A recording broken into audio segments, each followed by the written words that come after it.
Прво создадоа пустина, а потоа прогласија мир. Со оваа изјава дадена на римскиот филозоф Тацит некаде помалку од 2000 години го започнуваме ова продолжение од серијалот Митови и факти на Слободен печат.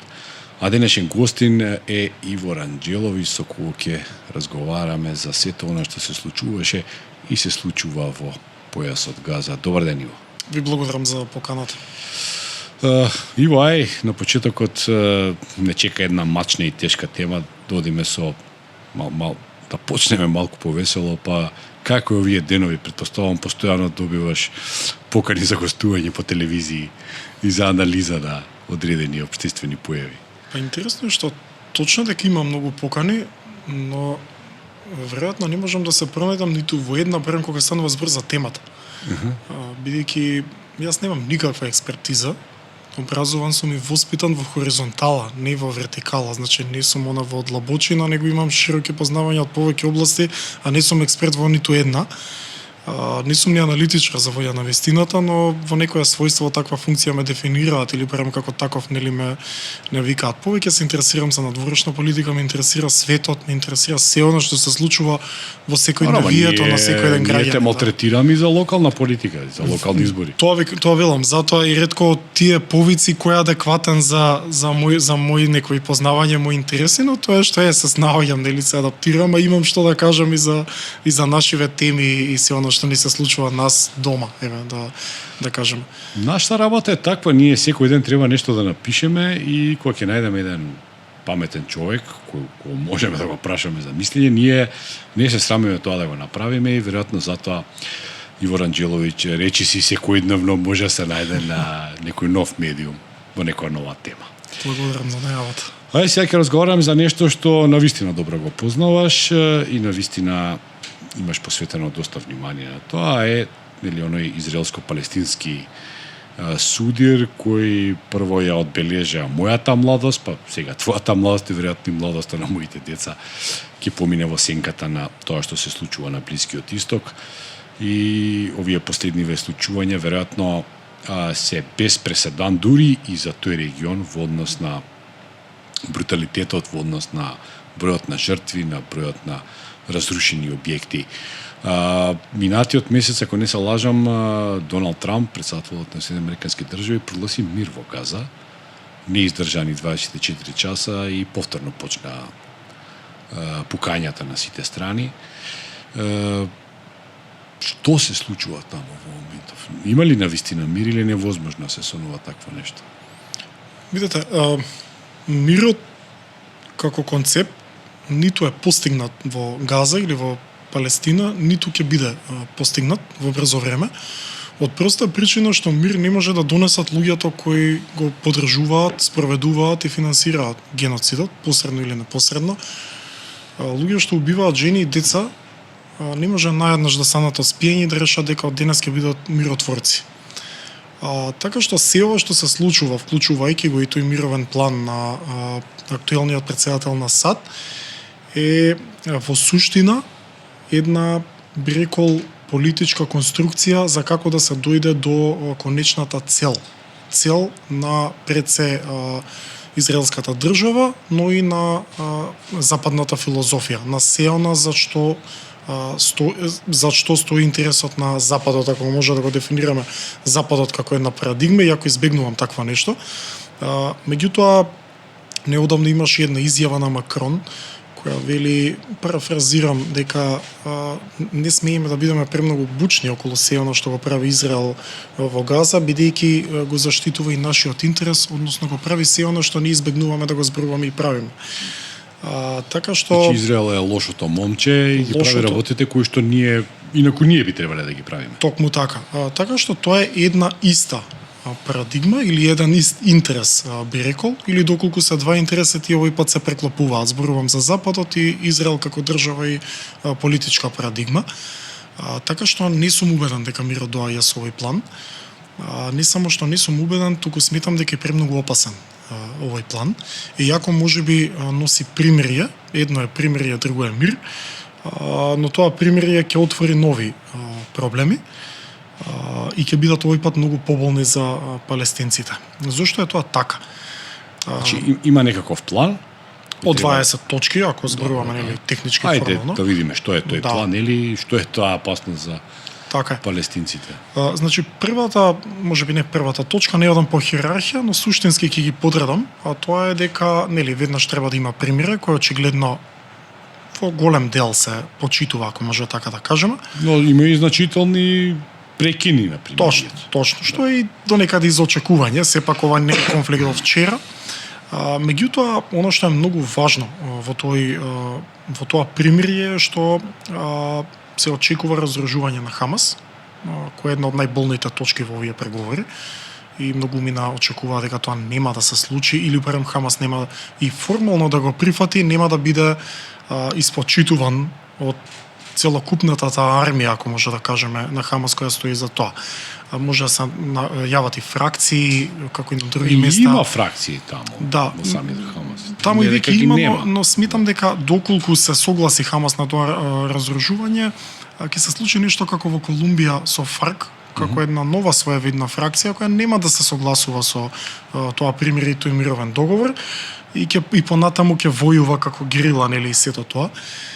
Оно што е многу важно дека Израел се уврза дека ќе се повлече, односно ќе ги повлече своите трупи етапно и ќе се овозможи реобнова на појасот Газа, ќе се воспостават нормални услови за живот, ако може така да ги дефинираме. Но оно што е многу важно за мене и финалето во тој договор е таа жолтата линија, фамозната жолта линија во договорот, која е технички направена со цигли, веројатно боја жолта, цементни цигли од страна на израелската армија, каде што се поставува една граница, физичка граница во рамки на појасот Газа, од кои 53 до 58% од територијата ќе остане во делумна окупација на израелските сили, додека остатокот ќе остане под, ајде и тоа ќе го дефинираме како окупација на Хамас. Таа жолта линија според мене е новиот Берлински зид во Палестина. Тоа ќе биде населено со нови, претпоставувам, населби. сега вака, да, источно од таа жолта граница е се срамнето со земја и луѓе нема до денешен ден, значи таму нема веќе луѓе кои живеат, тоа е се срамнато со земја и оперираат израелските одбранбени сили, додека западно од таа граница е пуштен да раководи и да фигурира Хамас. И таму имаме околу 2 милиони луѓе палестинци во моментов кои живеат под шатори.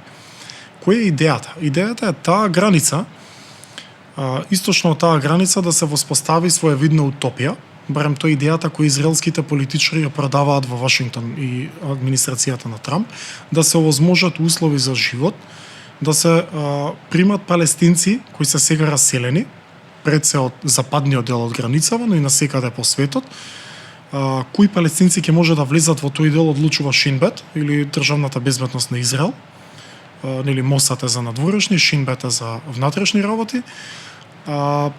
Тоа се разбира дека ќе се злоупотребува, бидејќи под нели премисата дека да се сопре инфилтрација на Хамас од таа граница, ќе се убиваат луѓе и така натаму. Меѓутоа што е идејата? Идејата е да се створи една своевидна утопија и да се покаже на светот и палестинците што значи палестинците да живеат убаво, а под некаква си окупација на Израел, кој израелците не ја дефинираат како окупација. Меѓутоа сега, за да се разбереме нели попластично, ќе се направи еден убав свет на тој дел од границата, каде што еве да видите како палестинците живеат заедно со израелците. Од другава страна од линијата ќе биде под водство на Хамас и ќе биде легитимна цел за повремени напади од страна на израелските власти, односно одбранбени сили. И таму ќе биде пекол за живење. Значи идејата е да се доведе палестинскиот народ, за жал ќе морам ова да го кажам, меѓутоа тоа е целата суштина на ова премирие. Да се подели палестинскиот народ меѓусебно, бидејќи кога не можете преку војна, најлегитимен, барем статистичко-историски пристап, методологија, модус операнди, да уништите едно општество да го поделите. Што значи да го поделите? Од едната страна на границата, каде што луѓе палестинци би били инфилтрирани, односно би биле еманципирани под окупација на Израел, тие во очите на овие други ќе бидат предавници. Да. И тука се ствара првиот темел на поларизација помеѓу палестинското општество, бидејќи се разбира дека ќе се преселат луѓе кои ќе сакаат мир, кои не ги интересира политика. Овие другиве ќе бидат цел на напади од израелските сили, но под континуиран притисок од Хамас како организација да не ја преминуваат границата, бидејќи самата стратегија на Израел и Америка предвидува оној што ќе се пресели од територијата на Хамас во оваа новава, никогаш повеќе не смее да се врати назад. И останала тетка таму некоја и нема гледање. Значи ќе се делат фамилии, ќе се делат жени, деца и методологијата, односно филтрацијата ќе прави израелската влада. Израел ќе биде тој кој ќе кажува дали сте вие подобен да се преселите овде, дали вашиот брат, мајка, сестра и така натаму се. Значи некој ќе останува, некој не. Значи еден брат ќе влезе, една сестра ќе остане. Да, тоа е идејата. Тоа е таа фамозна жолта граница, или јас ја нарекувам Берлински ѕид, е своевидна поделба и морална, и физичка, и етничка, и како сакате, на самиот палестински народ. Значи додатна поделба и додатно ослабување на сето тоа. Бидејќи очигледно е дека на терен не може да го елиминирате Хамас, како што реков во претходното интервју, Хамас ние, ајде ќе кажам ние, во западниот свет го гледаме како терористичка организација, но пред тоа да биде терористичка организација, тоа е идеја. А идеја да убиете е исклучително тешко. Реакциона идеја е таа на се оно што се случува на народот на палестинскиот народ на таа територија. И сега тука има многу непознатици за кои во моментов како што ние зборуваме се преговара, а тоа е кој ќе биде чувар на мирот тамо или оние peacekeeping forces. Најверојатно ќе се воспостави некоја меѓународна сила за стабилизација, се најавува веќе таква, има интерес од држави како Египет, Јордан, Индонезија, тука и Турција сака да учествува. Меѓутоа повторно Израел ќе го има последниот збор. И тоа веќе јавно го кажуваат израелските политичари, дека оние држави кои они ги сметаат како непријателски во контекст на палестинскиот народ и окупација, нема да им биде дозволено да бидат дел од таа организација. Меѓутоа и овие кои ќе нема бидат место за Турција тука. Да, очигледно дека Турција ќе има проблем околу тоа, да биде формално на терен. Меѓутоа и оние држави кои сакаат да имаат своји трупи на теренот, имаат голем проблем. Што значи тоа? Чив ќе биде овој мандат? Дали ќе биде под покровителство на Обединетите нации, дали ќе биде резолуција во Советот за безбедност на Обединетите нации, кој ќе го гарантира? Тоа би било невозможно, бидејќи сите резолуции во Обединетите нации го тврдат токму спротивното, значи таму нели токму така. Израел не може да располага со таа територија, бидејќи е вратена оние територија од 67 година, па тоа се однесува не само за Газа, тоа се однесува и за западниот брег и за делови од Ерусалим, нели. Точно, значи правната рамка е многу тешка за да ги заштитите вие собствените трупи на терен. Единствено што сега имаат како гаранција Доналд Трамп, неговиот збор и САД како додека е Доналд Трамп председател. Тоа е едниот проблем. Вториот проблем е дали овие трупи ќе имаат улога на peacekeeping, односно да го чуваат мирот, или peace enforcing, да го спроведуваат мирот.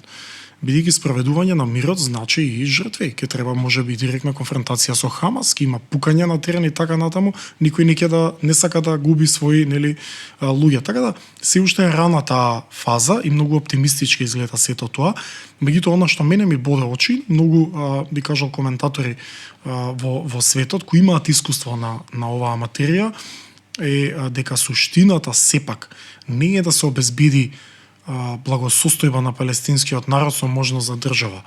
Туку е една конструкција, човечко-политичка, социјална конструкција да се деморализира народот. Тој народ ќе се доведе во ситуација самиот да сака да напушти територијата на Палестина, а не да добие држава, бидејќи нова поделба на појасот Газа, на една утопија. Јонака мала.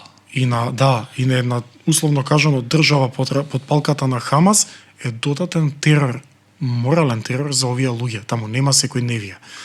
Така што тоа е една замка, политичка замка, и тој Берлински ѕид според мене, можеби е сега рано, но ќе биде, јас тој во една колумна го спомнав, последната шајка во ковчегот на западниот либерализам. Тоа ќе биде нешто што ќе го закопа за секојаш либерализмот овој светски поредок, ваков како што го гледаме, и така е во надолна линија, ова ќе биде последната лопата или шега, ако сакате во последното во нешто ковчегот. што ќе биде изведено и луѓето едноставно ќе изгубат доверба Да. во системот. И тоа не луѓето во Палестина или во Израел, Во целиот луѓето на свет. секаде во светот, веќе нема да веруваат, бидејќи ова е потценување на интелигенцијата на западната мисла и на секоја друга мисла во овој свет. Бидејќи ние ова го гледаме, го разговараме и ќе се случува пред нашите очи. Никој жив и рационален човек не верува дека Израел со постечкото раководство сака да им обезбеди на палестинците благосостојба и достоинствен живот. Мислам, зошто би го правеле тоа кога до вчера убивате жени и деца?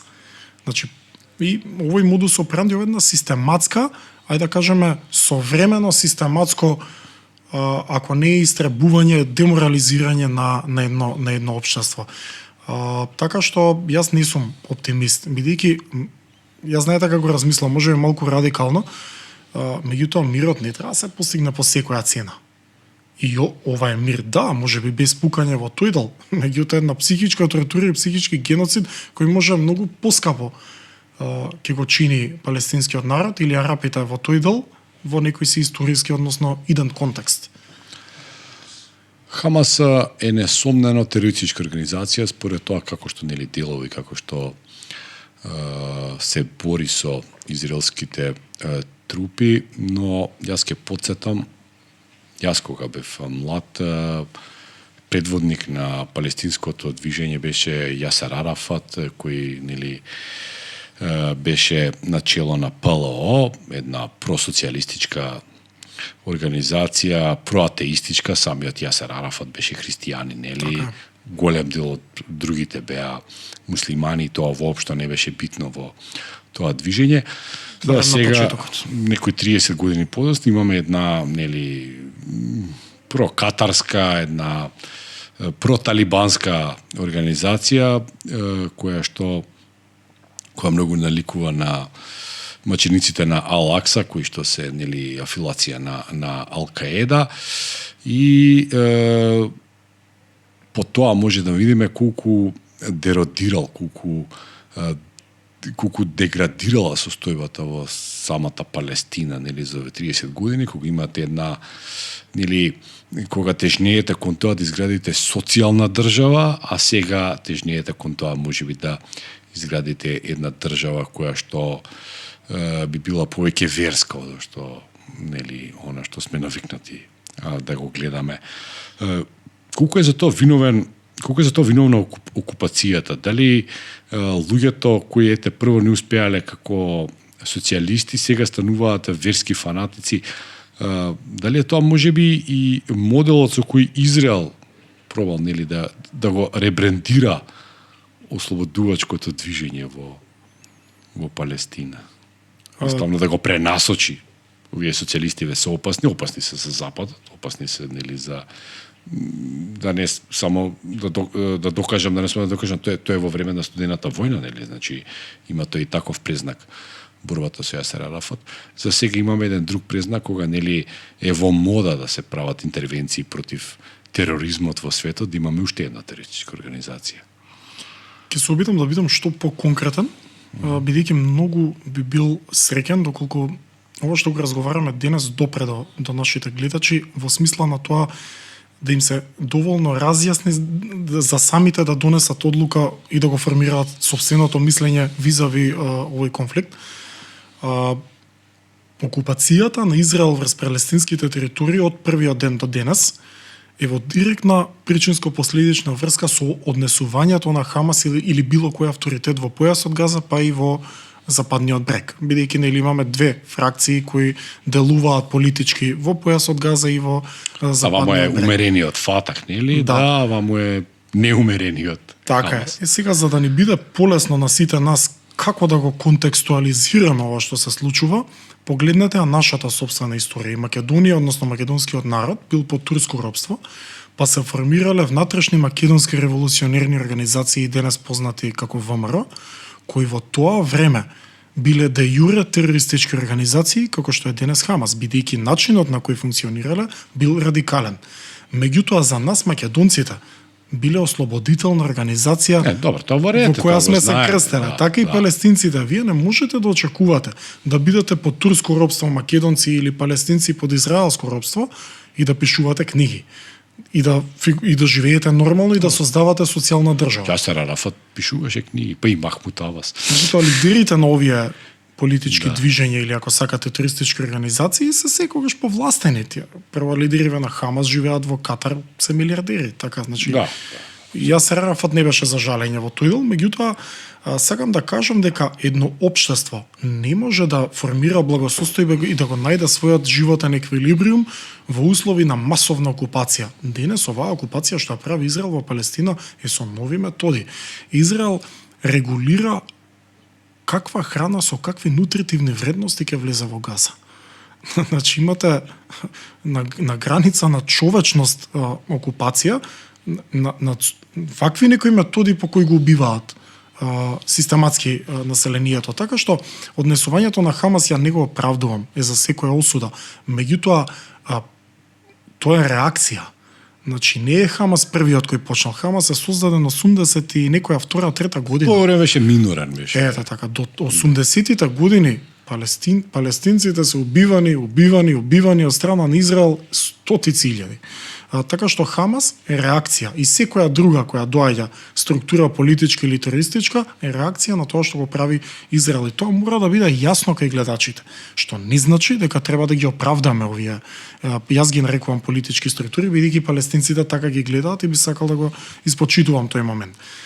Доколку нив ги категоризираме како терористичка група, истото треба да го кажеме за израелските одбранбени сили. Јас не сум видел барем во мојот живот, и никада не сум прочитал во историјата, светска сила или посилната страна да се брани. Од што да се брани? Од жени и деца во Палестина што немаат леб да јадат? Од кого да се бранат?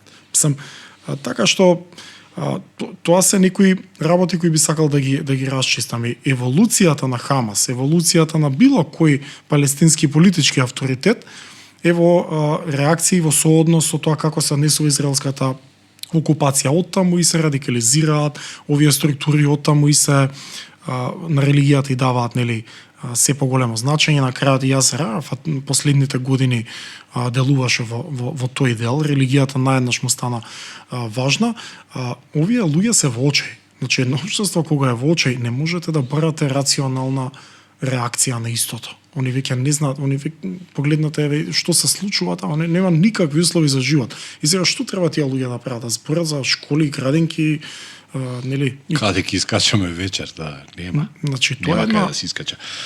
Еден очај. Добро. Сега појасот Газа е во фокусот, бидејќи е вака катастарски нивелиран, како што можем да видиме од овие фотографии кои што ги подготвивме за оваа емисија.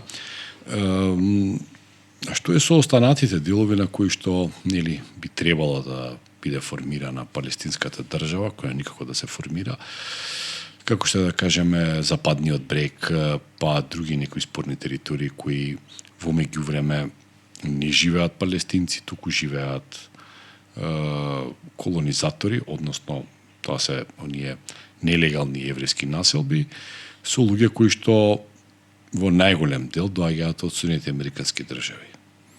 Па да, доаѓаат доста и од Русија, би рекол. Руските евреи не во тие спорни. Не во тие спорни, точно. Руски евреи најмногу живеат по метрополите, по Тел Авив, таму може да се најдат најмногу, а во вие спорни територии кои што се забранети со резолуцијата од 67 година, најмногу се од Соединетите американски држави. Значи, секоја политика, секој мировен договор, се што се прави на оваа територија е како да не се дозволи палестинска држава, односно како да се маргинализираат тие граници до некаде конвенционални на тие палестински територии. И за жал, сметам дека секој еден обид за мир, вклучувајќи го и овој, а вакви мировни договори имало сигурно едно 5-60 во изминатите 40 на 50 години, ниту еден не успеал, и ќе кажам категорично дека ниту еден нема да успее во иднина, се додека истиот не вклучува физички граници и признавање да јуре на палестинска држава. Значи нема шанси да се дозволи да до тука е Израел, па тој до Да. кади да биде, еве спомнавме нели некоја жолта линија, па дури да има некаква палестинска држава од 2 километри квадратни и таа нема да се дозволи. Да, и зошто е тоа така? Не е тоа така исклучиво бидејќи палестинскиот народ не сака да живее со евреите или израелските граѓани во денешен Израел. Проблемот е што парадигмата на ционизмот, кој е предводник на израелската политика денес, не прифаќа да соживува со било кој друг народ освен евреите. Значи не се работи тука дека нас на израелската политика и сметаат палестинците, и смета било кој друг народ како малцинство. Што значи дека ниту една формула за примирие и траен мир, вакви какви што се сервираат, не може да успее, бидејќи израелската политика се темели на тоа дека не признава други малцинства во сопствената држава, освен еврејското. А што е со ние палестинци кои што живеат во Израел, а не се за овие спорни територии, туку баш живеат, тие се околу 20% од сите палестинци. Јас би рекол и повеќе, но ајде, не можеме да добиеме релевантен податок, бидејќи нели има политика за тоа. се работи за една и тие се граѓани на Израел, имаат израелски пасоши, нели? Поголемиот дел се муслимани, некои се христијани, нели? Што со нив? Тие никој не ги спомнува веќе. Тие се граѓани на Израел. Тие се окупирани на еден друг начин. Јас на крајот на август, мислам дека годинава, летав за Беирут. Меѓу другото еден од најубавите градови што сум ги видел во животот, прекрасен град. На истокот, да. Мислам и луѓето и сето тоа. Меѓутоа на аеродромот во Ларнака, во Кипар, бидејќи од таму имав лет за Беирут, ако се сеќавате, имаше размена на ракети помеѓу Израел и Иран, па небата беа затворени и можеше да се лета, да. И летавме од Кипар и на аеродром запознав една фамилија која во еден разговор неформален ги прашав луѓето од каде сте. Во моментот кога го прашав човекот од каде е, подголтна, па ја погледна сопругата, па настана една тишина, не можеше да непријатно. Како да се, да. Бев збунет на прво и викам, добро луѓе, од каде сте? Ќе ми кажете или не? И вика, знаете, ние сме, вика, арапи, но од Израел. Викам, па кажете дека сте палестинци. Тоа, вика, да. И сам делува еманципирани, ако може така да се изразам, нели добро ситуирани и сето тоа. И ме праша каде летате, викам, ние идеме за Беирут, вика, еден од најубавите градови, викам, сте биле, сум бил, викам, но никогаш повеќе не смеам да одам. Викам, зошто? Вика, затоа што имам израелски пасош, живеам во Израел и така натаму, не смеам да одам во ниту една од овие држави, не па Либан, наоколу. Така да тоа е една случка од фамилија која живее нели во Израел, но се палестинци. Генерално на тие луѓе им е овозможено до некаде, условно кажано, добар живот, доволно добар за да не го остават тој живот и се вратат во палестинскава трагедија. Така што тие луѓе се максимално еманципирани во секоја смисла на зборот до ниво на кое разумот не ви дозволува да се вратите онаму каде што сте биле и служат како пример за израелската држава, не дека многу ги сака и почитува, но ги користи како пример да ги продаде како теза во Вашингтон дека еве што значи кога би живееле во израелската држава и целата палестинците и целата палестинска територија би била под конвенционалните граници на Израел. Така што за целова им политика нема тука љубов, постои само интерес и секој мировен договор кој не вклучува палестинска државност е илузија, една илузија безпредметна, јас би рекол, и за мене нецивилизирана, бидејќи две работи не може да очигледно не може да убиете. Првата идеја, а втората е народ.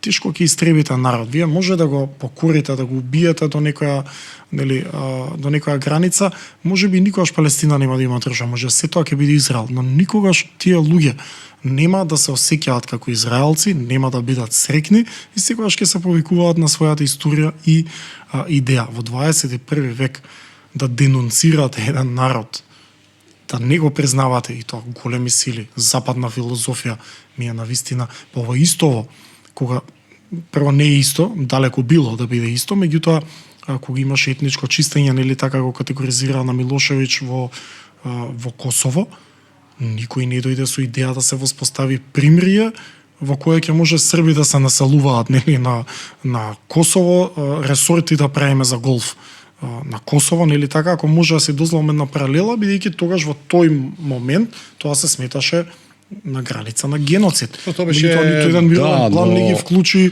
На крајот единствени кои етнички сишици Кошово беше токму со србите од Косово, кои што живееле претходно со векови, повеќе не живеат на Косово, и тоа се некои 350-400 илјади луѓе кои што подзаборавени остана надвор од своите вековни огништа. Хајде да продолжиме со Газа. Значи, што е сега? Ќе се градат ли голф терени таму? Ќе се градат ли Трамп Тауери? Ќе се градат ли казина, како што планираше Доналд Трамп, или нема врска тоа? Жолтата линија? Жолтата линија има голема врска. Тоа е дека, нели, овој источниот дел ќе биде под тотална контрола на Израел, кој ќе ги прави тие инвестиции и да се гради, што и да се гради, многу е голема веројатност дека тоа ќе го прави Израел, бидејќи израелската влада во моментот не прифаќа на таа територија да влезат мировни сили односно полицајци веќе обучени од западниот брег, каде што има 5 до 6 илјади се спремни да влезат и да заедно со овие силиве меѓународни сили за стабилизација да воспостават некаков ред, бидејќи договорот предвидува, мировниот договор, дека Израел ќе се повлече и од источниот дел од границата во моментот кога ќе се воспостави преодна влада. Се спомнуваше Тони Блер, нели, и така натаму, меѓутоа на меѓународни експерти, што јас да ви кажам, не верувам ниту 1% од тоа дека ќе се случи. Израел нема да се повлече од тоа, па каква сака била влада во источниот дел од границата, бидејќи сите овие инвестиции кои ќе се случуваат во тој источен дел ќе бидат директни инвестиции на израелската економија. И второ, ако ова не е шанса за населување на израелски граѓани на територијата на Палестина или на Газа, на појасот Газа, ја не знам што е. Значи сега таму се срамнето со земја, таму се силиве кои не се повлекуваат и така натаму. Така што пак некако заживеа сега е преоблечена идејата за голф ресорти во некаква друга утопија. Значи, тоа што кажа, значи да има разлика помеѓу двете. Да има една јасна разлика, се каже, еве, видете како живеат палестинците од овој дел од границата за разлика од овој. Меѓутоа, таа поларизација која ќе се случи на палестинското население, едни со други нема сака да се погледнат, знаете, на цела. Вие ги едноставно намерно ги збунувате луѓето, им создавате конфузија. Па видете што се случи на територијата која денес ја држи Хамас под контрола. Тоа е западниот дел од жолтава граница, каде што стрелаат луѓе на улици кои колаборирале со израелските, нели, сили и така натаму, и тоа е своевиден израелски маркетинг во кој се покажува, еве, ако му оставиме на Хамас, што ќе се случи со вас палестинците. И повторно се враќам на онаа теза дека мировниот договор не е за благосостојба на палестинците, туку е своевидна конструкција за исполнување на конечната израелска цел. Сега оние тези, дали сите израелци биле за ова, не биле, па некои луѓе гледаат нехуманоста, никаде, во ниту еден историски контекст и момент, не може да го оправдате народот за лидерот кој во тој момент го води. Хуманоста никогаш не била звезда водилка на меѓународната политика. Што е сега со Израел има и ново освоени територии. Он дојде таму некои 5-60 километри до Дамаск во Сирија, откако нели имаше преврат во Сирија, па дојде оној препакуван, ребрендиран терорист од Ал-Каеда, кој се викаше Ал-Джулани, сега заборев како му е ново. Сега да не е Джеймс нешто. Не, па е некој Ал-Али е некој.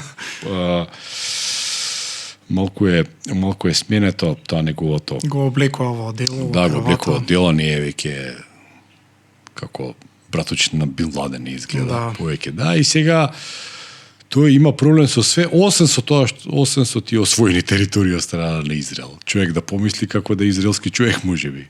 Да.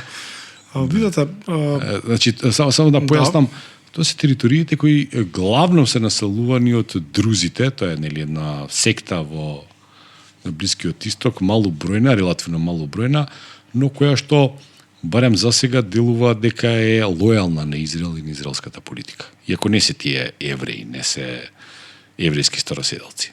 Токму така, тие грузи во моментов ја опредметнуваат офанзивата на Израел, значи тие се предметот на кој го легитимира Израел. Заштита на дружинското население. Тешко е да најдат, истото се прави во Јужен Ливан, на територијата на Јужен Ливан, кај што секојдневно бомбардира Израел.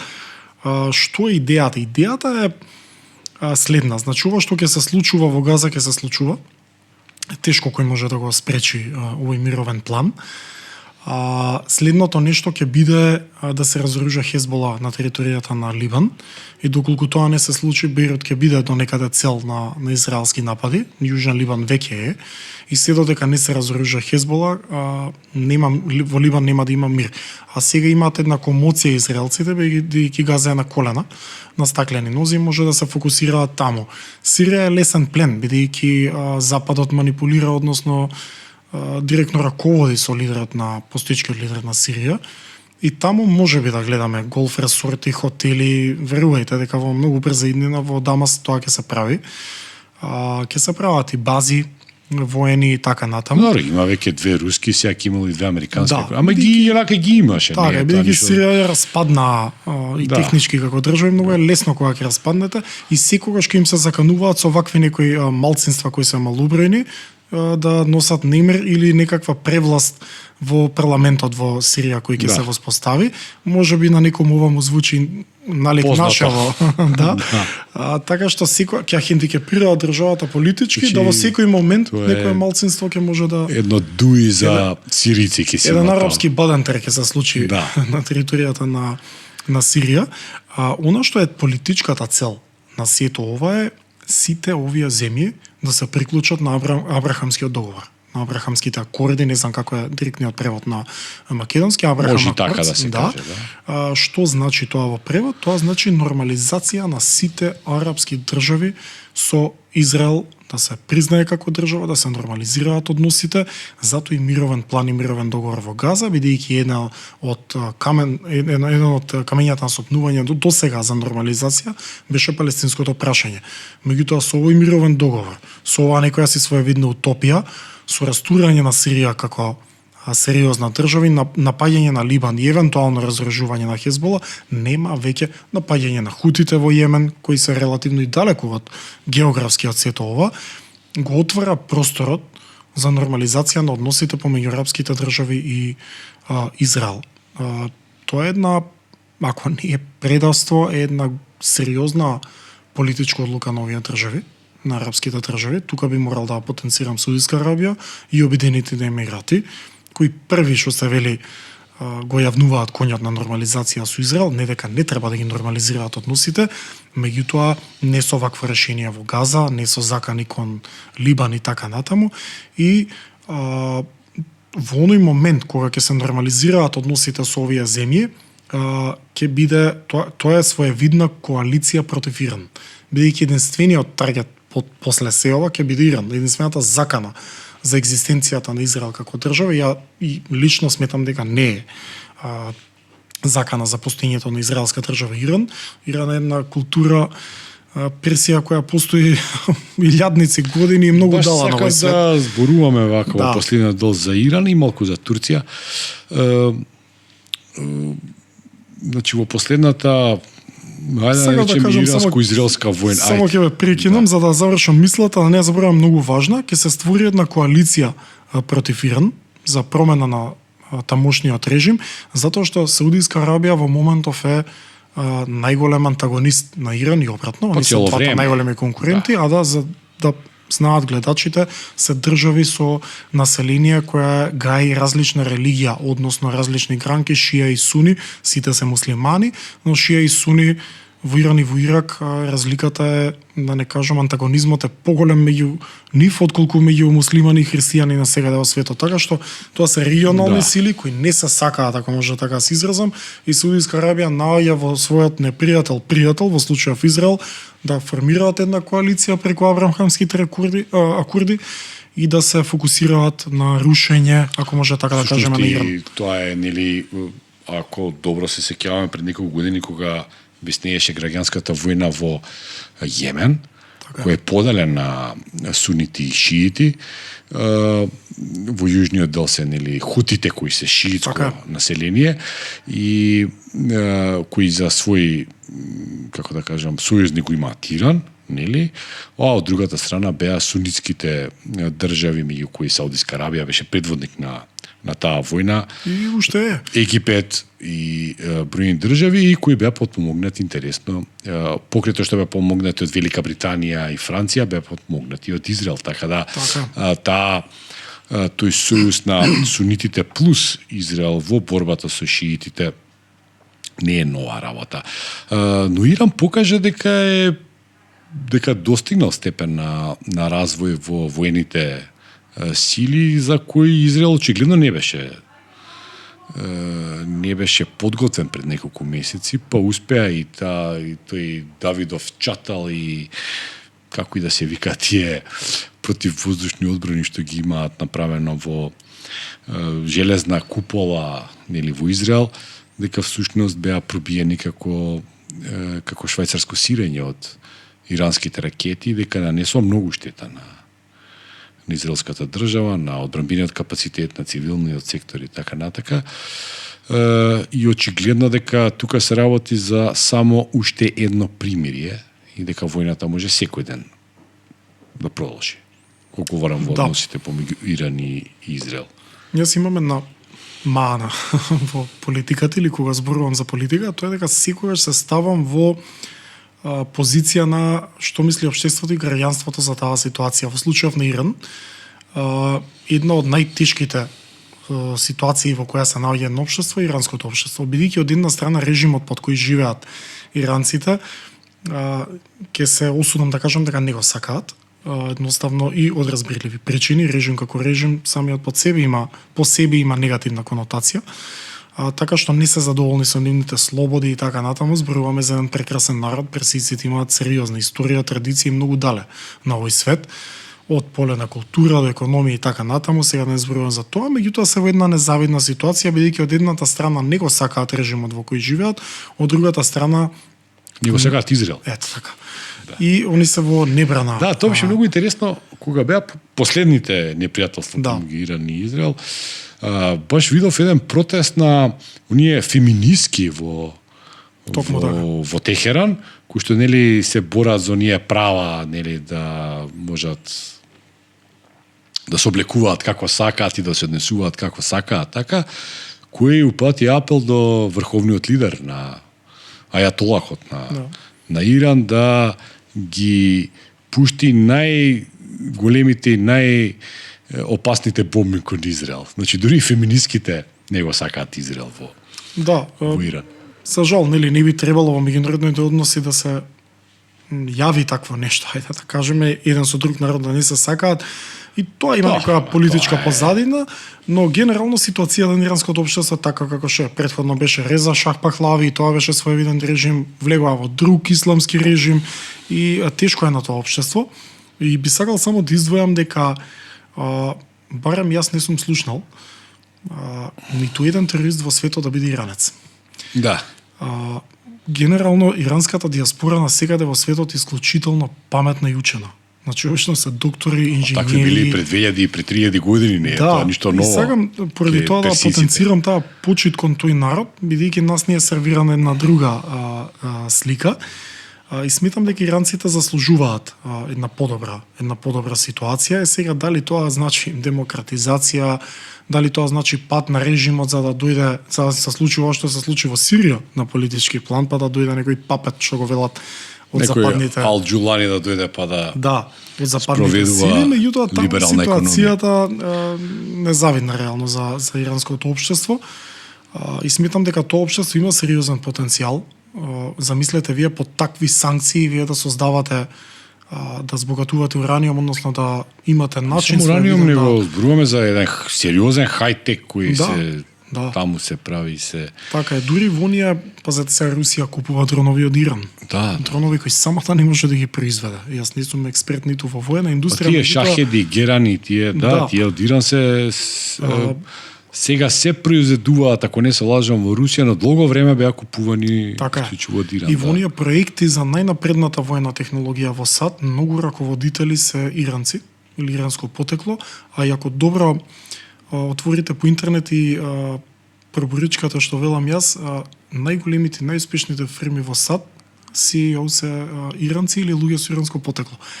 Сакам да кажам дека тоа е не случајно. Да. Нели има многу поголеми нации, па ретко гледаме толку успешни. Најстарите цивилизации во светот. Да. И сметам дека луѓето треба поинаку да ценат кога се зборува за Иран, кога се зборува за Техеран, едно е нивното раководство, едно е таа исламска револуција и се она што се случува, меѓутоа како народ треба да имаме почит. Апелирам исто до луѓето од светот да разликуваат што е влада во Македонија, што е народ во Македонија, така, не е секогаш исто. Така. Ние би можеле да кажеме. Ајде на крај само да ја малку да ја прозбориме состојбата во која се најде Турција по смената на режимот во Сирија. Значи нема никакви тајни дека Турција беше дел од таа коалиција, нели, која се бореше против Башар ал Асад, кој беше претходниот претседател на сириската држава и кој што, нели, со нивна голема помош, нели, ХТС, мислам дека се викаше организацијата, која што успеа, нели, да извојува победа на теренот и да го собори претходниот лидер на Сирија. Сега многумина велат дека Турција со ова се најде на границите на Израел, а границите на Израел никој не знае всушност колкави се.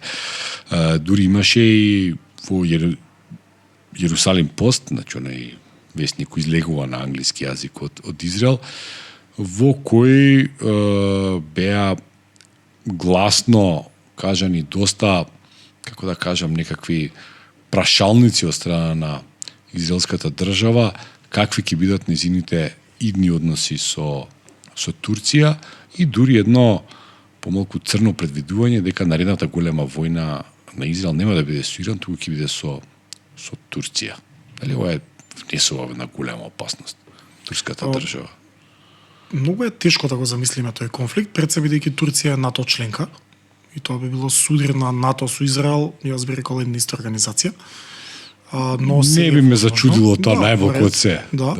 Меѓутоа, она што е пообјективно, сметам дека Израел ќе работи на планот на паѓање на Ердоган. Ердоган го насетува тоа до негде и Ердоган го направи чекорот кој никој од нас не очекуваше дека ќе го направи, ниту па некој турчин го очекувал, а тоа е некаква консолидација со курдското раководство на територијата на Ирак пред се, ајде да кажеме Курдистан, кои се, нели, тој антагонизам помеѓу тие два народа е во невидени размери, да се смири, односно помири со лидерот и раководството на АКГ или беше партијава на курдите. Од Ирак, од Северен Ирак? Па и од сите курди, нели, кои сакаат да формираат држава, да. Тој и најголемите били со ние пешмергите, што се од баш од тој сириски дел. Сириско-турски. Меѓутоа сите тие сакаат една држава, нели, Курдистан и така натаму.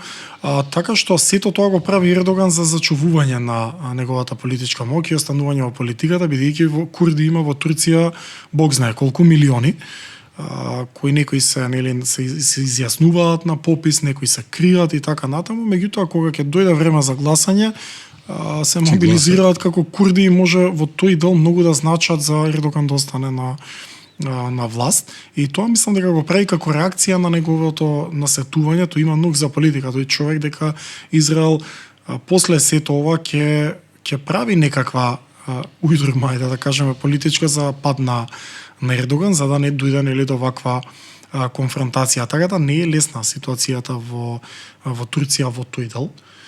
Сметам дека имаат и поддршка, тука и пречутна поддршка од американците, бидејќи во една ваква констелација на нештата Ердоган ќе почне да смета. И покрај тоа што американците или НАТО, како сакате, го поддржаа Ердоган во таа иницијатива бунтовниците да го симнат Асад, последно што се случи, сепак Америка е сила која може да се дозволи во даден момент кога нема повеќе да и требате да сверти играта против вас. И тоа во 21-виот век и тоа како легитимно во светската политика. Така што сметам дека пообјективно е падот на Ердоган, нова некоја власт пофлексибилна во делот на преговорите за Блискиот Исток, за курдите и да не пречат во Газа, да. И тоа исто така мислам интересно биде, освен ако Ердоган како го викаат weapon of last resort, нели, како последна карта да му биде да испровоцира некаков конфликт, тоа што го прави Нетањаху во Израел, односно во Газа, да зачува својата глава и своето владење. Ал Џолани да провоцирање трне на на конфликт. кај Израел, претпоставам. Да, бидејќи знаете, Турција беше, или Ердоган, ако сакате, беше многу гласна во осудите кон Израел во Газа.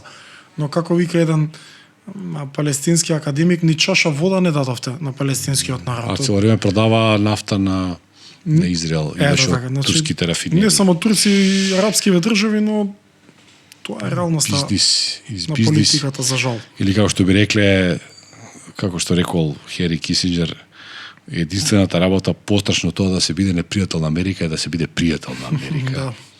Турција многу добро го знае. Ако не го знае, ќе го научи. Па, да, така некако идат работите.